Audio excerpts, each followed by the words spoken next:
Orally transmitted teachings, Ongi Kuden, in Japanese on Buddhism. Dear friends, with this first lesson, a series of teachings on Buddhism begins.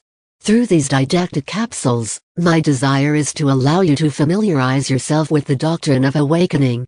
For Buddhists, to open up for you a deepening of your knowledge of Buddhism. After ingesting these didactic tablets, you will be able to deepen your knowledge further by referring to my sutras, writings of a Buddha, in Sanskrit, where these themes are developed at length. These sutras, in French, the original version, in American English and in Deutsch, are available in all Amazon sales sites, in paperbacks and Kindle books editions. Regarding the Amazon KDP links of my sutras, please refer to my TikTok or Facebook profiles or even to Lesson 11 of my teachings. All my videos are compiled on my 3 YouTube channels, Kosen Rufu TV, English Kosen Rufu TV and Kosen Rufu Well. For the links of these channels, see my bio or type the title of the channel of your choice in the Google search bar. Lesson 1. What is Buddhism?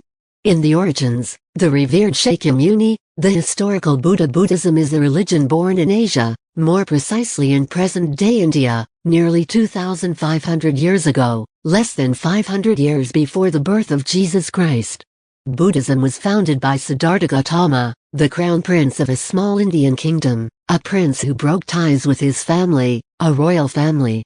At the age of 24, saddened by the sufferings of the world, he decided to seek ways and means to allow men and women to emerge from the sufferings of birth and death and to be happy.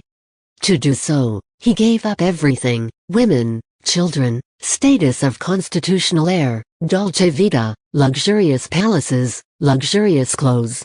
Traveling through India on foot, in rags, sometimes naked, after a dozen years of ascetic practices and meditation, partly under the authority of yogi gurus, analyzed in dry fasting existence without clothes in the famous forest of the ascetics, meditative practices aimed at taking one's breath away, being satisfied with a single grain of rice as a daily meal, Siddhartha Gautama discovered the ways and means that make it possible to put an end to the sufferings of birth and death, the middle way, neither epicureanism nor hedonism.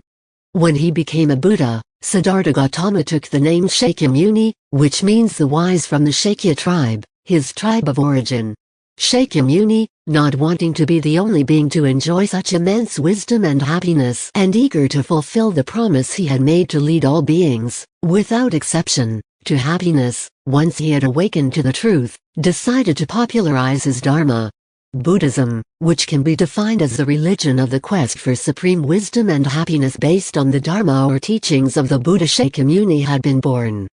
Shakyamuni's ministry lasted almost half a century, 49 years to be precise.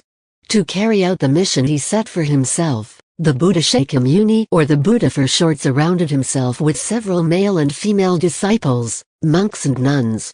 The Buddha's ministry. Shakyamuni's ministry is generally divided into 2 periods, or, in a more scholarly way, it is the subject of a summa divisio, a Latin phrase of oxymoronic essence with pedagogical value referring to fundamental division, making it possible to compare provisional or non-essential teaching with essential or definitive teaching. The first period, the longest, lasted 41 years. During this period, the Buddha gave teachings that would enable his disciples to understand the essential teachings to come. This period is called the period of provisional teaching. The second period, which lasted only 8 years, was the period in which the true teaching, the Lotus Sutra, was professed. After teaching the Lotus Sutra, the reason for his coming into this earth, the Buddha made his will in the Nirvana Sutra. At the age of 80, he entered Nirvana. What is the content of the Buddha's teachings? The Buddha teaches that all living beings, men, women, animals, plants, are eligible for Buddhahood. The Buddha teaches that attaining Buddhahood is indifferent to any consideration of wealth or social class.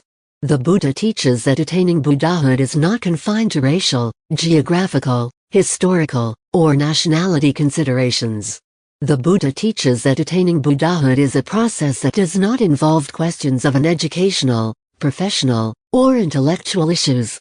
The Buddha teaches us that all living beings can attain immediate and immediately Buddhahood. Buddhism after the death of the Buddha. Buddhism, which began to have more and more followers during the Buddha's lifetime, spread after the death of the Tathagata, another name for the Buddha, like wildfire throughout Southeast Asia, China, Korea, Japan, Vietnam, Tibet, Cambodia, Laos. The Buddha, before his death, predicted a total disappearance of Buddhism from India and that quarrels over the interpretation of his teachings would arise between his disciples and successors. Anything that would lead to a withering away of his Dharma. This period is called the era of conflict or Mappo, in Japanese. To raise his declining Dharma in Mappo, the foreseeing Buddha knighted in chapter 22, transmission or knighting of the Lotus Sutra an incalculable number of men and women as numerous as grains of some 60,000 Ganges called the Bodhisattvas, and the female Bodhisattvas on earth. Nichiren Shonen, 1222–1282, a Japanese monk who is one of the guides for these Bodhisattvas and female Bodhisattvas on earth, enter the fray. By means of his doctrine of the three great esoteric laws, he allowed the Buddha's Dharma like the phoenix to rise from the ashes and once again become the compass that leads mankind to supreme wisdom and happiness. These three great esoteric laws are analyzed through Daigahanzan, the fundamental object of veneration; Daimoku, the invocation of Nam-myoho Renge-kyo, the great shrine of teaching, the construction of which he left to his successors;